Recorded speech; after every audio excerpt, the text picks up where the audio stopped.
हाय viewers, आज आपण सोयाबीनची ग्रेव्हीवाली भाजी बनवणार आहे। त्यासाठी इथे मी अर्धा किलो सोयाबीन घेतलेले आहेत, जे मी पहिले उकळून घेतलेले आहेत मीठ टाकून पाण्यामध्ये 15 मिनिटं। नंतर मी ते पाणी पिळून टाकलेले आहे, स्वच्छ पाण्यात धुवून पिळून घेतलेले आहेत आणि थोडंसं तेल टाकून मी हे पहा असे थोडेसे फ्राय केलेले आहेत। 1-2 चम्मच तेल टाकून फक्त फ्राय करून घेतलेले आहेत। आता आपण ह्याची ग्रेव्हीची भाजी करणार आहोत। तर ग्रेव्हीसाठी लागणारे साहित्य आहे 3 कांदे, हिरवी मिरची, 2 मोठे टोमॅटो, काजू 7 ते 8, हे फोडणीमध्ये आपण टाकणार आहे 2 लवंग, 1 वेलची, दालचिनी आणि थोडीशी जिरी पण टाकणार आहे। पण हे साहित्य आपण थोडंसं फ्राय करून पाणी टाकून शिजवून घेणार आहे। त्यासोबत काजूही टाकणार आहे आणि मिक्सरला याची पेस्ट करून घेणार आहे। तर हे जे आपण करणार आहे ह्याच्यामध्ये आपण आलं लसूण जर तुमच्याकडे असेल तर टाका। मी पेस्ट टाकणार आहे, मी घरातच बनवलेली आलं लसणाची पेस्ट वापरणार आहे, त्यामुळे मी इथे ती दाखवत नाही आहे। तुम्हाला जर पाहिजे असेल तर तुम्ही ह्याच्यातच आलं लसूण टाकू शकता फ्राय करताना, पण माझ्याकडे रेडीमेड पेस्ट मी घरी बनवलेली आहे त्यामुळे मी पेस्ट टाकणार आहे। मी तुम्हाला पेस्ट दाखवते। हे पहा 1 चमचा आलं लसूण पेस्ट आहे, ही मी केलेली आहे आणि फ्रीजमध्ये ठेवलेली आहे। आता ही मी वापरणार आहे। जर तुमच्याकडे ही पेस्ट नसेल तर तुम्ही अर्धा इंच आलं आणि 7 ते 8 लसणाच्या पाकळ्या मसाल्यासोबतच फ्राय करून घ्यायच्या आहेत। चला तर मग सुरुवात करूया। हे पहा कढईमध्ये तेल घेऊन आता मी कांदा टाकते आहे। कांदा, हिरवी मिरची आणि टोमॅटो सगळं आपण थोडंसं तेलावरती परतून मग छानपैकी ह्याच्यात थोडंसं पाणी टाकून शिजवून घेणार आहे, मग ह्याची पेस्ट करणार आहे। त्यासोबतच आपण काजू घालायचे आहे।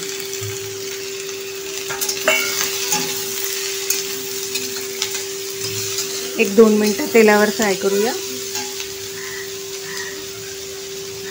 तुमच्याकडे आलं लसूण असेल तर अर्धा इंच आलं आणि 7 ते 8 लसणाच्या पाकळ्या ह्याच्यामध्ये आत्ताच या स्टेजलाच टाकायच्या आहेत। माझ्याकडे ही पेस्ट आहे तर मी डायरेक्ट पेस्ट वापरणार आहे। तुम्ही रेडीमेड पेस्ट शक्यतो वापरू नका, घरात बनवून वापरा, कारण रेडीमेड पेस्टमध्ये ना व्हिनेगर असतं, त्यामुळे भाजीची चव बिघडण्याची शक्यता असते, त्यामुळे शक्यतो घरी बनवा।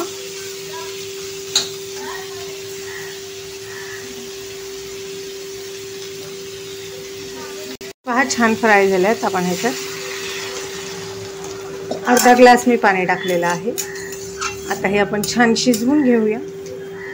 टोमॅटो मऊ झाला की मग आपण ह्याची पेस्ट करून घेणार आहे।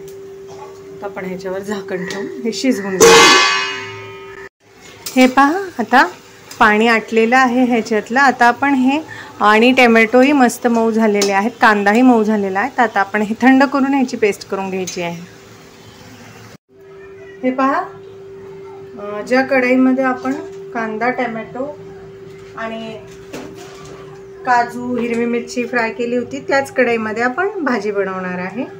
तर इथं कढई तापायला ठेवलेली आहे, त्याच्यामध्ये आपण टाकणार आहे 3 चमचे तेल,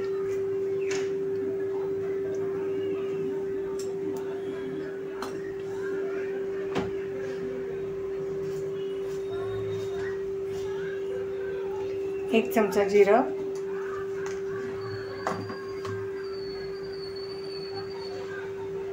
थोडासा हिंग,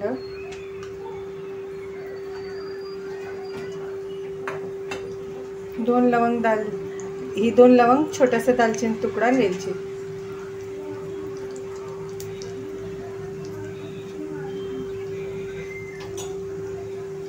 आता आलं लसणामध्येच मी ही पेस्ट काढलेली आलं लसणाच्याच डब्यामध्ये जी आपण वाटून घेतली होती, कांदा, टोमॅटो, हिरवी मिरची, काजू, आणि ह्याच्यातच आलं लसूण पेस्टही आहे, कारण हा आलं लसणाचा पेस्टचाच डबा आहे। आता थोडंसं जिरं छान असं ब्राऊन झालं की आपण ही पेस्ट त्याच्यात सोडणार आहे।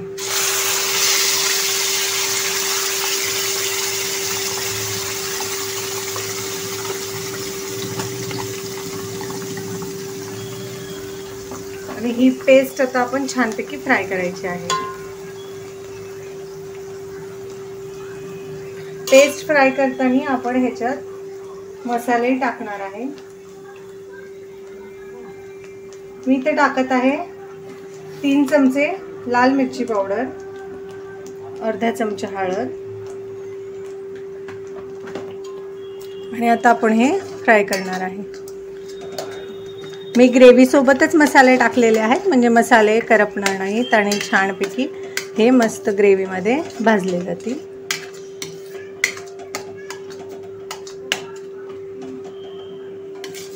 मीडियम फ्लेमवरती आपण हे भाजून घ्यायचं आहे।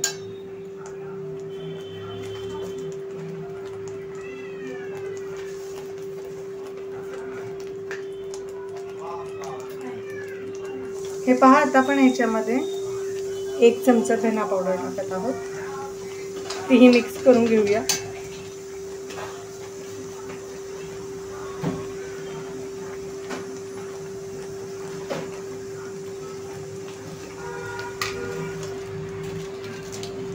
आणि अर्धा चमचा आपण टाकत आहे ह्याच्यामध्ये गरम मसाला, कोणत्याही ब्रँडचा गरम मसाला घ्या तुम्ही, तुम्हाला जो आवडेल तो। आणि आता हा मसाला छानपैकी आपण फ्राय करून घ्यायचा आहे तेल सुटेपर्यंत, म्हणजे आपला आलं लसूण पेस्ट जी कच्ची होती ती पण शिजली जाईल।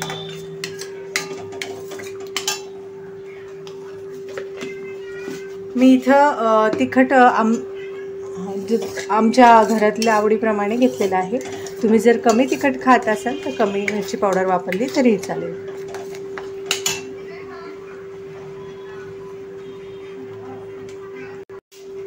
हे पहा, तुम्ही बघू शकता वरती तेल आलेलं आहे। आपली ही पेस्ट छान अशी भाजून झालेली आहे।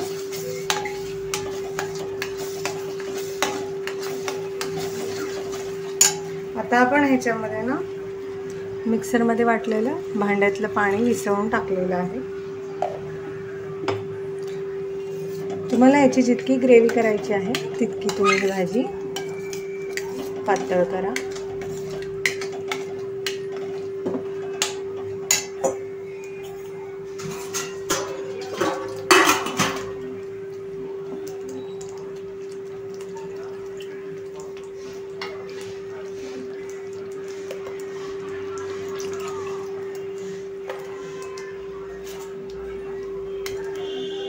टोटल मी ह्याच्यात 1 ग्लास पाणी टाकलेलं आहे।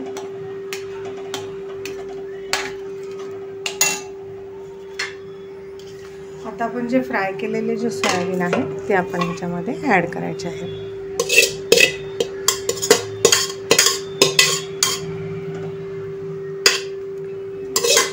म्हणजे सोयाबीनमध्येही ग्रेव्हीचा स्वाद छानपैकी येईल। आता आपण हे मिक्स करूया आणि ह्याच्यामध्ये चवीनुसार मीठ टाकायचं आहे आपल्याला। सोयाबीन शिजतानाही त्याला पाणी सुटतं, तर मग काळजी करू नका। जास्त कोरडं जरी वाटत असलं तरी आपण हे जेव्हा शिजवताना ह्याच्यावर झाकण ठेवणार तर ह्याला पाणी सुटतं। आता आपण चवीनुसार मीठ टाकूया।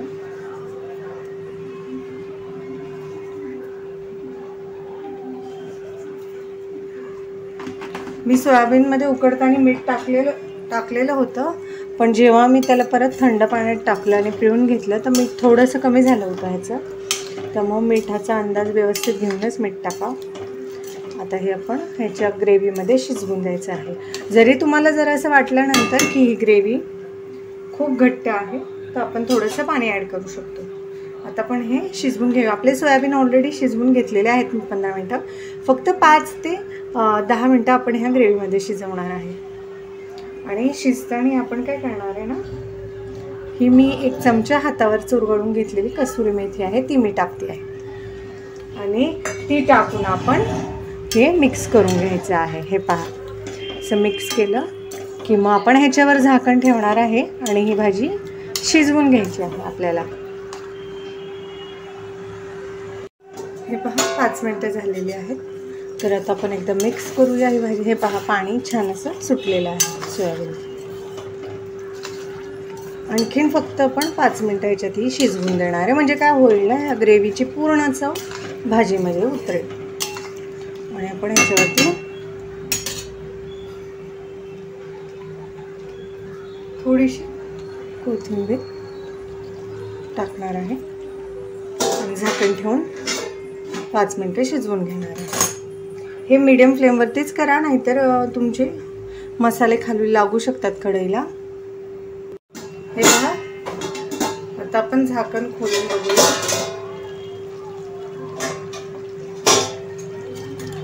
आता आपली भाजी रेडी आहे। आता आपण ही सर्व करूया। आपण पहिलेच सोयाबीन उकडून घेतल्यामुळे 15 मिनिटं शिजायला जास्त वेळ लागत नाही ग्रेव्हीमध्ये। आता आपण गॅसची फ्लेम ऑफ करूया। मी तुम्हाला ही भाजी सर्व करून दाखवते। हे पहा व्ह्यूअर्स, आपली सोयाबीनची भाजी तयार आहे। ही जी भाजी आहे ना, ही जी मी बनवलेली आहे ती अगदी बटर चिकन सारखी याची टेस्ट होते। तर जी लोक नॉनव्हेज नाही खात ते ह्याचा आस्वाद घेऊ शकतात या भाजीचा। बघा किती छान दिसते, मी तुम्हाला सगळीकडून दाखवते। जर तुम्हाला ह्याच्यात ग्रेव्ही हवी असेल तर तुम्ही तुमच्या आवडीनुसार ह्याच्यात पाणी ठेवू शकता। मला एवढीच हवी आहे त्यामुळे मी कमी पाणी टाकलेलं आहे। आता तुम्हाला ही भाजी कशी वाटली ती कमेंट बॉक्समध्ये नक्की कळवा। माझी रेसिपी आवडल्यास माझे चॅनल लाईक करा, सबस्क्राईब करा। तुमचे काही प्रश्न सजेशन्स असतील तर तेही कमेंट बॉक्समध्ये सांगा। आणि माझी ही रेसिपी तुम्हीही नक्की बनवून पहा।